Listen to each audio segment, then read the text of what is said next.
on here we talk very often about evolution, creation, that type of stuff.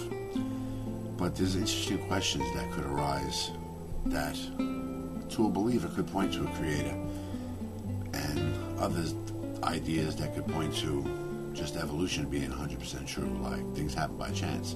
But there are interesting questions that are raised, like no matter what the instance. Like, how did the idea of replication start, and when did it start? Or why did it start? So at one time Earth was, let's say, all rock and earth, no life on it. But somehow life did show up, at the micro level. But what instilled in that life the idea and concept of replication? Like, you could see somehow life starting, but what made that life form evolve so rapidly to the point where it could self-replicate? And when speaking of replication of, let's say, plants, vegetables and stuff, like fruits and vegetables, like, what exactly is the purpose of a tree bearing fruit? Now, I know what you're saying. Obviously, the obvious answer is that's how it, carries on its species. The fruit of vegetables contain seeds. They're carried away by animals, and they're planted elsewhere, and that's how they keep growing. But that almost suggests a kind of purpose, are these plants thinking? Like humans, and animals, we procreate because we want to make young. But plants bearing fruit and procreation, it almost screams of design, as opposed to this non-thinking, plant having that ability. One thing I was thinking of, though, is that it could be some kind of defense mechanism. Like, you have to imagine the earliest life forms ate, obviously, the earliest plant life forms. So maybe the fruit was a way of a defense mechanism, like, I'll live on if I put out this fruit for these things to eat instead of eating the actual plant.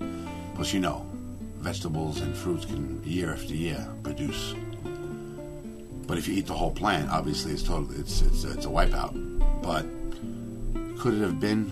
But I don't know. How could it be? Like, does a plant possess a brain to make itself think like that? Like what gave plants that ability, that purpose? How could something like that happen just by some chance? Because when people talk of a creator, it's almost as if they were created for animals and humans to ingest and enjoy. It almost seems like very strange how these plants would have the brains to do such a thing.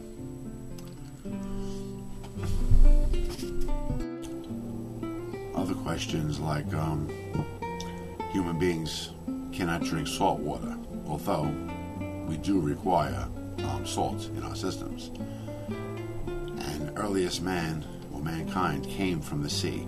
So at what point did we go from salt water, living and drinking apparently, to the fresh water? When did mankind make that transition?